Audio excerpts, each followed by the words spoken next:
L'enquête sur la mort de Takeoff se poursuit et des informations choquantes ont été divulguées au tribunal. Le plus surprenant est que l'homme présumé être l'assassin du rappeur a tenté de s'enfuir au Mexique. L'intrigue continue de s'épaissir avec des questions telles que qui a payé sa caution qui a été fixée à $1 million? Et pourquoi Offset est-il mêlé à tout cela alors qu'il n'était pas présent lors de la mort de Takeoff? Découvrons le drame qui s'est déroulé après la mort tragique de Takeoff. La mort de Takeoff. Beaucoup s'accordent à dire que Takeoff ne méritait pas de mourir comme il l'a fait. Il était le genre de rappeur qui n'a jamais commencé à se battre avec quelqu'un d'autre. Il était toujours décontracté et se fondait discrètement dans le décor. Contrairement aux autres membres des Migos, il n'a jamais été impliqué dans un quelconque drame, ni même du mauvais côté de la loi, à moins qu'il ne soit avec Quavo et Offset. Offset a déjà été incarcéré dans la prison du comté de DeKalb, en Géorgie, pour avoir violé la probation qui lui avait été imposée à la suite de condamnations antérieures pour cambriolage et vol. Quavo, quant à lui, a déjà été impliqué dans des drames sur Internet, comme son conflit avec son ex-petite amie Saweetie, au sujet de la tromperie et de la violence physique. En fait, Takeoff semblait être la partie neutre lorsque Quavo et Offset se sont brouillés, ce qui n'est pas encore résolu comme nous le verrons plus tard dans la vidéo. Pendant ce temps, les fans ont remarqué qu'Offset avait unfollowé Quavo et Takeoff sur Instagram. Peu de temps après, Cardi B, la femme d'Offset, a fait de même et a unfollowé les deux rappeurs Migos. Voyant cela, Quavo a également décidé d'unfollower Offset et Cardi. Takeoff n'a unfollowé personne et semblait neutre dans tout ce qui se passait en coulisses. Même lorsque les Migos étaient en conflit avec d'autres artistes, seul Takeoff recevait des excuses. Par exemple, lorsque les Migos étaient en conflit avec XXXTentacion, c'est Offset qui a déclenché l'affaire, ce qui a conduit à une altercation physique au cours de laquelle les Migos ont sauté sur X. Le va-et-vient entre Offset et le jeune rappeur a ensuite conduit à une bagarre physique en novembre 2017. X a affirmé que le trio Migos lui avait sauté dessus et a partagé des vidéos avec un visage tuméfié. Malgré cette altercation, X s'est tout de même excusé auprès de Takeoff sur Instagram en admettant qu'il n'avait pas de problème avec lui, mais avec les membres de son groupe. « Du fond de mon cœur, je vous présente mes excuses », a écrit X. « Vous n'avez été pris que dans le feu croisé de votre lignée.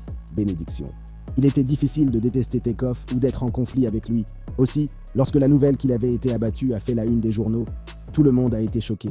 Le monde entier voulait savoir comment cela s'était passé et, surtout, qui l'avait abattu et pourquoi. Il n'a pas fallu longtemps pour que les gens sachent ce qui s'était passé exactement la nuit où Takeoff est mort. Le 1er novembre 2022, Takeoff et son oncle, Quavo, ont assisté à une fête privée organisée par G-Prince au 810 Billiards and Bowling dans le quartier du développement commercial Green Street à Houston, au Texas. Vers 1h du matin, après la fin de la fête, environ 34 personnes se sont rassemblées à l'extérieur du bowling. Alors que la foule assiste à une partie de dés, plusieurs coups de feu sont tirés. Takeoff a été touché à plusieurs reprises à la tête et au torse. Le département de la police de Houston a également indiqué, lors d'une conférence de presse, que 2 autres personnes avaient été blessées par balle lors de la fête et qu'elles avaient été transportées dans des véhicules privés vers un hôpital de la région. L'une d'entre elles, un homme de 23 ans, souffre de blessures qui ne mettent pas sa vie en danger. En revanche, l'autre victime, une femme de 24 ans, a reçu une balle dans la tête et a passé une semaine à l'hôpital. Heureusement, elle a survécu. Dans un premier temps, les rapports ont indiqué que Takeoff avait été abattu à la suite d'une dispute concernant le jeu de dés auquel on jouait.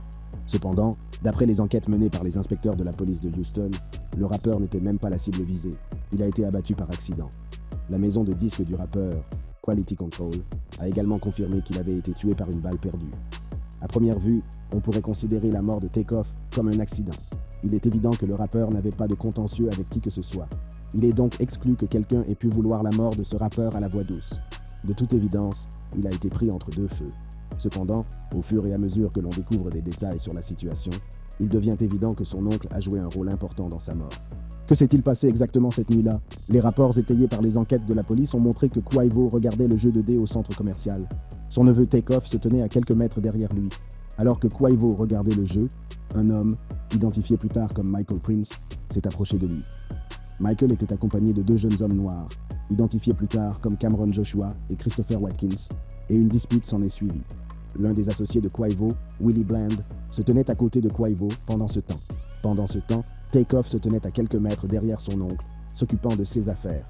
Les preuves vidéo obtenues ont montré que Quavo et les 2 jeunes hommes avaient participé à une partie de dés à l'intérieur du bowling, et les enquêtes de la police ont indiqué qu'ils se disputaient à l'extérieur parce que les 2 jeunes hommes avaient gagné de l'argent au cours de la partie. Quavo s'est détourné des hommes lorsque Joshua a commencé à sortir une arme. Voyant cela, Bland a tendu le bras et lui a donné un coup de poing. Selon Bland, il pensait que les 2 hommes voulaient voler Quavo. Bland avait de bonnes raisons de le croire, car Christopher Watkins était un criminel connu à Houston. Quelques mois auparavant, il avait été arrêté pour vol de banque. Pour ceux qui ne connaissent pas ce délit, il s'agit d'un suspect qui observe les clients qui entrent et sortent d'une agence bancaire, d'un drive-in ou d'un distributeur automatique de billets. Le suspect suit ensuite les clients qu'il pense être en possession de grandes quantités d'argent liquide et cherche des occasions de cambrioler le véhicule du client ou de le voler directement. Alors que Bland tentait de repousser Joshua et Watkins à l'aide de ses poings, Patrick Xavier Clark, plus connu sous le nom de DJ Pat, a assisté aux événements à distance. Les rapports indiquent que Watkins est le frère de DJ Pat et que lorsqu'il a vu quelqu'un s'en prendre à son frère, il a sorti son arme à feu et a tiré sur Bland. Bland, confus, a également sorti son arme à feu, croyant que Joshua lui avait tiré dessus et a tiré dans sa direction. Heureusement, les balles de Bland ont pénétré dans le bowling, mais n'ont touché personne. Il est important de noter que Takeoff se tenait derrière Quavo et Bland à ce moment-là, et les flics ont donc rapidement exclu qu'il soit le tueur. C'est donc la personne qui a tiré en premier qui est devenue l'assassin du rappeur. DJ Pat avait manqué sa cible et touché Takeoff. Comment les flics ont-ils pu reconstituer l'histoire? Les autorités ont obtenu une vidéo montrant DJ Pat en train de décharger son arme à feu à plusieurs reprises. Il tenait une bouteille de vin dans une main et l'arme dans l'autre. Il s'est ensuite enfui à pied vers le House of Blues voisin, où il a été filmé par la télévision en circuit fermé. C'est là que DJ Pat a posé la bouteille. Étonnamment, il est retourné au bowling avec un pistolet semi-automatique. Avait-il l'intention de tirer sur quelqu'un d'autre? Pourquoi n'a-t-il pas rangé son arme? Ces questions n'ont pas encore trouvé de réponse. Les policiers ont retrouvé la bouteille de vin que DJ Pat avait laissée près du House of Blues et ont pu faire correspondre ses empreintes digitales à celles de la bouteille. Le 1er décembre 2022, un mois seulement après la mort de Takeoff, DJ Pat a été arrêté et inculpé pour le meurtre du rappeur. Cameron Joshua a également été arrêté et inculpé pour port d'armes illégales. Il est impressionnant de constater que les flics ont réussi à rassembler toutes ces informations par eux-mêmes, car personne sur les lieux du crime n'a voulu coopérer, y compris Quavo. Ce qui est très suspect, car on pourrait penser qu'il devrait dire aux flics ce qui s'est passé pour que l'assassin de son neveu soit traduit en justice. DJ Pat a ensuite été conduit à la prison du comté de Harris et sa caution a été fixée à 2 millions de dollars. Ce qui est intéressant, c'est qu'avant d'être arrêté, DJ Pat prévoyait de s'enfuir au Mexique. Selon les autorités, il aurait obtenu un passeport d'urgence et acheté des billets pour le Mexique, 2 jours seulement avant son arrestation. Outre le passeport, il avait également acquis récemment une grosse somme d'argent liquide. Tout cela semblait plutôt suspect. Savait-il que les policiers avaient presque fini d'assembler les pièces du puzzle? Savait-il que son arrestation était imminente? Pourquoi voulait-il que son passeport soit traité rapidement? Et pourquoi se rendait-il au Mexique? Il convient de noter que la plupart des criminels aux États-Unis s'enfuient souvent au Mexique. L'une des explications possibles est la croyance erronée selon laquelle les États-Unis et le Mexique n'ont pas de traité d'extradition. Dans cette hypothèse, tout criminel américain qui parvient à franchir la frontière n'a plus à craindre de mettre les pieds en prison. Cependant, le Mexique n'est pas synonyme de liberté. En fait, il vous renverra immédiatement si vous vous faites prendre. En fait, entre 2003 et 2011, plus de 2000 criminels ont été capturés au Mexique et renvoyés aux États-Unis pour y être persécutés. Le seul cas où un criminel ne sera pas renvoyé est celui où il risque la peine de mort. En effet, le Mexique et la plupart des autres pays qui ne sont pas favorables à la peine de mort n'extraderont pas vers un pays qui applique la peine de mort, à moins que le pays d'accueil n'accepte d'écarter la peine de mort pour la personne à renvoyer. Toutefois, selon les avocats de DJ Pat, ce dernier n'essayait pas de fuir au Mexique. Apparemment, le DJ avait prévu de se rendre au Mexique bien avant que tout cela ne se produise et avait même annulé son voyage avant son arrestation. C'est quelque chose qui était déjà planifié et qui a été annulé avant qu'il ne soit arrêté. Je pense donc que c'est important. Il n'essayait pas d'aller quelque part, a déclaré l'avocat de DJ Pat. DJ Pat a également demandé au juge une somme de 5 000 $ pour engager un détective privé pour sa défense. Il a affirmé qu'il était pauvre et que sa famille avait épuisé toutes ses ressources pour payer son avocat, qui avait déjà accepté de réduire considérablement ses honoraires. Heureusement, le juge a examiné sa caution et l'a ramené à 1 million de dollars. Le montant initial de la caution avait été fixé à 2 millions de dollars, mais les avocats de DJ Pat ont fait valoir que ce montant était inconstitutionnel parce qu'ils n'en avaient pas les moyens. Après avoir réduit le montant de 50%, l'avocat de DJ Pat a estimé que ce montant était encore trop élevé pour le suspect et a demandé à ce qu'il soit ramené à 300 $, ce qui a été refusé. Selon le juge, DJ Pat lui avait assuré, lors d'un appel téléphonique en prison, qu'il serait en mesure de payer la caution d'1 million de dollars et qu'il existait des sociétés de cautionnement qui l'aideraient à l'obtenir. Le juge a indiqué aux avocats qu'ils pouvaient faire appel et qu'ils pourraient réduire le montant à une date ultérieure. C'est là que l'affaire se corse. L'homme qui se disait pauvre, qui avait demandé au juge 5 000 $ pour engager un détective privé et qui avait affirmé que sa famille avait épuisé toutes ses ressources pour payer son avocat, a pu verser sa caution et a été libéré de prison. Comment a-t-il pu verser sa caution d'1 million de dollars? Il est important de noter que DJ Pat travaillait comme promoteur de clubs de striptease. Par conséquent, $1 million ne semble pas être l'argent qu'il pouvait avoir. La plupart des gens soupçonnent le fondateur et PDG de Mob Ties, une marque de vêtements de rue basée à Houston, J. Prince Jr., d'avoir payé la caution de DJ Pat. J. Prince Jr. est un poids lourd controversé dans les cercles hip-hop de Houston. L'implication de sa famille dans toute l'affaire a conduit les gens à soupçonner qu'elle ait pu jouer un rôle dans la mort de Takeoff. Liaison mafieuse et drame avec Offset. Pourquoi les spéculations vont-elles bon train quant à l'implication intentionnelle de la famille Mob Ties dans la mort de Takeoff? Pourquoi les gens croient-ils généralement que la caution de DJ Pat a été payée par la famille? La réponse réside dans leurs actions le jour de la mort de Takeoff, après l'arrestation de DJ Pat et après la libération du suspect. Voyons ce qu'il en estimated Mob Ties, qui signifie Movement of Bosses Together. Une elevated structure est une marque de vêtements de ville basée à Houston et fondée par J. Prince Jr., qui en est également le PDG. Son père, James Prince, est le magnat de la musique qui a fondé le label Rap A Lot Record dans les années 1980. Ce soir-là, les deux membres de Migos assistent à l'anniversaire du frère de J. Prince Jr., Jas Prince. J. Prince Jr. était également présent à la fête. Il convient de noter qu'en dehors de son activité de marque de vêtements, Mob Ties est connu pour assurer la sécurité des artistes hip-hop lorsqu'ils viennent à Houston. Cependant, de nombreuses personnes ont affirmé que les artistes se sentaient obligés de traiter avec Mob Ties. Il est conseillé aux artistes en visite de s'enregistrer auprès de Mob Ties afin d'assurer leur sécurité pendant leur séjour. C'est là que les choses commencent à devenir un peu folles. De nombreux rapports suggèrent que DJ Pat fait partie de Mob Ties. Selon certaines sources, DJ Pat a été photographié portant des vêtements Mob Ties, tels que des sweats à capuche. Il a également été photographié avec J. Prince Sr. Et J. Prince Jr. J. Prince Jr. a également été aperçu dans le club où DJ Pat travaille en tant que promoteur. Il suit également DJ Pat sur Instagram. Si c'est le cas, pourquoi des personnes affiliées à Mob Ties se sont-elles disputées avec les rappeurs qu'elles étaient censées protéger? Rappelez-vous, l'un des hommes qui a confronté Quavo était le frère de DJ Pat. Et si DJ Pat faisait partie de Mob Ties, il y a de fortes chances que son frère y soit également affilié. Mob Ties protégeait-il les Migos étant donné qu'ils étaient les invités de la famille Prince? Alors pourquoi les affiliés de Mob Ties auraient-ils échangé des mots avec Quavo au cours d'un jeu de dés? Ce qui est encore plus fou dans cette affaire, c'est qu'un autre rappeur, Duke the Jeweler, a été tué à Houston. Selon des témoins oculaires, deux hommes sont sortis d'un camion GMC noir et se sont approchés de Duke avant de l'abattre et de s'enfuir avec ses affaires. Le rappeur était en compagnie de J. Prince Jr., où Duke avait gagné $100 000 à un jeu de dés. Est-ce une coïncidence qu'il ait été tué dans des circonstances similaires à celles de Takeoff? Comment se fait-il que les deux rappeurs soient morts alors qu'ils se trouvaient à Houston, où Mob Ties était censé leur offrir une protection, et en présence du grand Manitou de l'organisation? D'un jeu de dés à la présence de J. Prince Jr., les fans de hip-hop commençaient à faire le lien. Ce qui était encore plus effrayant, c'est que J. Prince Jr. avait été accusé par des fans d'être passé devant le cadavre de Takeoff alors que Quavo demandait de l'aide. J. Prince a été contraint de participer à des podcasts pour tenter de blanchir le nom de son fils. Lors d'une apparition sur le podcast Giving Them the Business, il a expliqué que le clip viral de son fils marchant près de Takeoff n'était qu'un petit aperçu de ce qui s'était réellement passé. Selon lui, son fils était avec Takeoff tout le temps et était allé aux toilettes pour laver le sang de ses mains. Vous savez, l'un des plus gros mensonges qui a été raconté, c'est qu'il est passé à côté du corps de Takeoff comme s'il n'avait pas de cœur et qu'il s'en fichait, a déclaré J. Prince. En réalité, Junior, mon cousin Michael, qui est ici avec moi, était là avec Takeoff du début à la fin. Même quand ils sont passés, ils ont pris 3 secondes d'1 heure et quelques situations quand Mike et Junior passaient. Il a poursuivi en disant « Il est allé aux toilettes pour se laver les mains du sang qu'il avait laissé sous la tête de Takeoff pour le ramasser, et ses doigts sont entrés dans le sang. » Jas, le frère de J. Prince Jr., s'est rendu sur Instagram pour partager ses condoléances avec le monde entier en déclarant « Je n'aime jamais entendre parler de choses comme ça qui arrivent quelque part, surtout dans ma ville et à ma famille. Quand j'ai été réveillé par un appel à ce sujet, je n'arrivais pas à y croire. Je suis avec toi, mon frère Quavo. Prière à tous ceux qui souffrent, Rip Takeoff. » Lorsque DJ Pat a pu déposer sa caution d'$1 million, on a beaucoup spéculé sur le fait que Mob Ties l'avait aidé à s'en sortir. Après tout, il disposait d'une telle somme.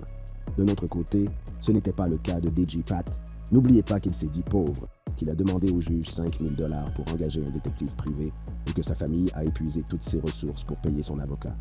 Mentait-il pour attirer la sympathie du juge ou était-il vraiment fauché? Qui a donc payé la caution d'$1 million? Selon une déclaration publiée par ses avocats, ni Patrick ni sa famille n'ont versé la caution dans cette affaire. Un citoyen concerné et un ami de la famille qui croit en l'innocence de Patrick ont versé la caution en son nom. Puisque DJ Pat semblait faire partie des Mob Ties, était-il possible qu'ils aient aidé leur homme à sortir de prison? Si c'est le cas, pourquoi aiderait-il le meurtrier présumé de Takeoff? DJ Pat avait-il des informations accablantes contre eux qui les auraient poussés à payer une telle somme pour qu'ils soient libérés? La famille Prince essayait-elle de brouiller les pistes? Si elle a effectivement aidé DJ Pat à payer sa caution, est-elle vraiment soucieuse d'obtenir justice pour Takeoff? Ces questions, et bien d'autres encore, sont restées sans réponse alors que les spéculations sur leur implication dans la mort de Takeoff allaient bon train. Alors que la pression monte sur la famille Prince, J. Prince continue d'apparaître dans des podcasts populaires pour laver le nom de la famille de tous méfaits. Et c'est là qu'il a changé de tactique. Sorti de nulle part, il a commencé à rejeter la faute sur Offset, qui n'était même pas présent lors de la mort de Takeoff. Cela a conduit à un va-et-vient entre les deux sur Internet, J. Prince allant jusqu'à menacer Offset. Dans un épisode du podcast $1 Million Worth of Game, J. Prince a audacieusement appelé Offset à ne pas soutenir Takeoff lorsqu'il était encore en vie. Il est allé de l'avant et a révélé pourquoi il avait un problème avec Offset. J. Prince a terminé sa déclaration en menaçant Offset. Il est sûr que la plupart des gens ont vu à travers le jeu de J. Prince d'essayer de dévier vers Offset, qui n'était même pas présent ce jour-là. La vidéo a été fortement critiquée sur YouTube, les fans n'étant pas satisfaits de ses actions.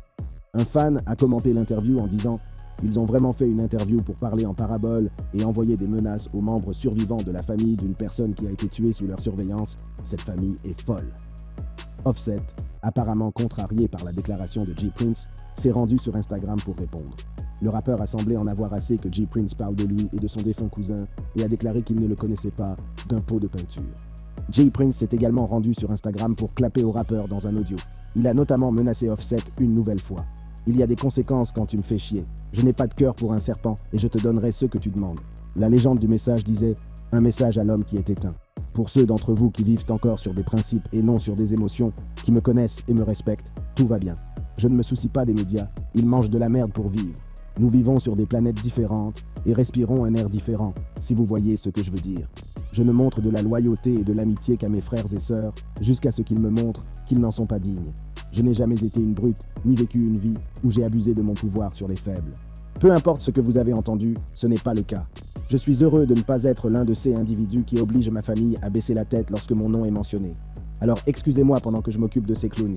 Offset a eu le dernier mot sur le bif après avoir pris Twitter pour accuser J. Prince de s'être transformé d'un OG de la rue en un flic. Il n'a jamais eu besoin de toi pour faire de la fumée. Tu es un policier, tu parles sans preuve, tu racontes des contes de fées, c'est la dernière fois que nous parlons de ça. La chute des Migos. Les Migos semblent s'être complètement séparés après la mort de Takeoff. Cependant, les gens pensaient que cet incident tragique allait rapprocher les membres de la famille et leur permettre de recommencer à faire de la musique ensemble. Ce n'est pas le cas. Il est intéressant de noter que Quavo et Offset avaient déjà des différends avant la mort de Takeoff. Alors, qu'est-ce qui a causé le mauvais sang entre les deux rappeurs? Il s'agit du populaire podcast We in Miami qui discute de la controverse dans l'un de ses épisodes où Travis Porter révèle que les Migos se sont séparés à cause d'une femme. Une rumeur s'est répandue dans le monde du hip-hop selon laquelle l'animosité entre Offset et Quavo était due au fait qu'Offset avait eu une aventure avec Saweetie, l'ex de Quavo. Une règle tacite interdit aux hommes de sortir avec les ex de leurs amis proches. Si c'était vrai, on pourrait comprendre pourquoi Quavo était contrarié. Bien que de nombreuses personnes pensent qu'il ne s'agit que d'une rumeur, d'autres croient qu'il y a quelque chose qui se trame. Après tout, il y a toujours une part de vérité derrière chaque rumeur. La rumeur a gagné en légitimité après que Takeoff et Quavo ont sorti Messi. Dans ce morceau, les paroles de Quavo semblaient indiquer que la rumeur était vraie et les fans ont supposé qu'il s'en prenait à Saweetie. J'ai dit « Karesha, s'il te plaît, parce qu'elle est aussi désordonnée. La salope baise mon pote derrière mon dos, mais je ne suis pas stressé. Vous vouliez le gang, vous auriez dû le dire. Nous l'aurions béni maintenant, c'est le bordel, rappe Quavo. » Tout d'abord, Quavo semble faire référence à l'apparition de Saweetie dans le podcast Karesha Please de Young Miami. Il révèle ensuite qu'elle a couché avec son ami dans son dos et que la situation est maintenant désastreuse. Pour de nombreux fans, Quavo vient de détailler la situation actuelle au sein des Migos. Les événements qui se sont déroulés entre les trois rappeurs avant la sortie de l'album étaient en effet désordonnés. Tout a commencé quand Offset a tweeté « Je suis plus performant quand on me compte ». Bien que les fans n'aient pas trop lu le tweet, tout n'allait pas bien en coulisses. Quelques jours plus tard, Quavo et Takeoff ont posté une vidéo sur Instagram dans laquelle ils recréaient une photo d'eux lorsqu'ils étaient enfants. Comme les fans l'ont appris par la suite, ils faisaient la promotion de leur projet commun sous les noms de scène Hunk and Few. Le duo a ensuite sorti son single à succès Hotel Lobby quelques jours plus tard. les fans ne pouvant plus ignorer l'absence d'Offset dans la chanson ou même dans la vidéo. C'est à cette époque que le drame Instagram a commencé, les fans ayant remarqué qu'Offset avait unfollowé Quavo et Takeoff. Peu de temps après, Cardi B a unfollowé les deux rappeurs Migos. Quavo a alors unfollowé Offset et Cardi, tandis que Takeoff a refusé d'être entraîné dans le drame car il n'a unfollowé personne et est resté neutre. Il semble que ce qui se passait était entre Quavo et Offset, ce qui a alimenté les rumeurs sur Saweetie et Offset, alors qu'une partie des fans se demandait si le groupe ne cherchait pas à gagner de l'argent pour promouvoir ses projets à venir. La réalité s'est vite imposée lorsque le groupe a commencé à annuler des concerts prestigieux. Nous savons tous que les artistes gagnent la majeure partie de leur argent en partant en tournée ou en se produisant lors de spectacles et de festivals. Il est rare que les artistes renoncent à des occasions lucratives de gagner de l'argent. En l'occurrence, les Migos ont annulé leur prestation au Governor's Ball. En raison des circonstances indépendantes de notre volonté, les Migos ne se produiront plus au Gov Ball, peut-on lire dans la déclaration des organisateurs du festival. Un représentant du label Migos a révélé que la raison pour laquelle le groupe ne se produisait plus au Governor's Ball était que Quavo était occupé par le tournage d'un film et qu'il ne pouvait pas contourner le conflit d'horaire. Cette information n'a jamais été confirmée. Cependant, les fans étaient plus que convaincus que le groupe s'était brouillé. Le dernier clou dans le cercueil des Migos est venu sous la forme d'une apparition dans un podcast où Quavo et Takeoff ont mis fin à toutes les rumeurs. Ils se sont séparés et cherchent à aller de l'avant en tant que duo inconfus. Lors d'une interview avec Big Facts Podcast, on leur a demandé pourquoi ils avaient sorti l'album Only Built for Infinity Links sans Offset. Il a également été révélé que la séparation du groupe était due à un manque de loyauté, ce qui a confirmé la relation entre Offset et Saweetie. Il semblerait qu'Offset ait été déloyal envers son pote et qu'il se soit mis en couple avec son ex. Les choses allaient se gâter après la mort de Takeoff, un incident dont beaucoup espéraient qu'il unirait Quavo et Offset. Quelques jours avant la 65e édition des Grammy Awards à Los Angeles, les organisateurs du prestigieux événement ont annoncé que Quavo se produirait en l'honneur de Takeoff. Tous les regards seraient tournés vers le membre des Migos puisqu'il s'agirait de sa première prestation depuis le tragique meurtre survenu quelques mois plus tôt. Les fans ont retenu leur souffle en espérant qu'Offset se produirait également aux côtés de son ancien compagnon de groupe pour honorer le défunt membre de leur famille, ce qui serait le signe d'une réunion. Cependant, les fans ont eu droit à un drame. Avant le début de la performance, Offset a été escorté par la sécurité. Alors que la foule attendait que Quavo monte sur scène pour interpréter son hommage, des problèmes se préparaient en coulisses. Selon de nombreuses informations, une bagarre a éclaté entre les deux rappeurs, juste avant que Quavo ne monte sur scène pour interpréter son hommage à Takeoff, Without You. Selon la rumeur, les organisateurs des Grammy voulaient qu'Offset participe à la performance, mais Quavo a catégoriquement refusé. Cela a conduit à une brève bagarre avant que les deux gars ne soient séparés. Après qu'Offset ait été escorté vers la sortie, Quavo est apparu sur scène quelques instants plus tard et a interprété son hommage accompagné par le groupe de gospel Maverick City Music.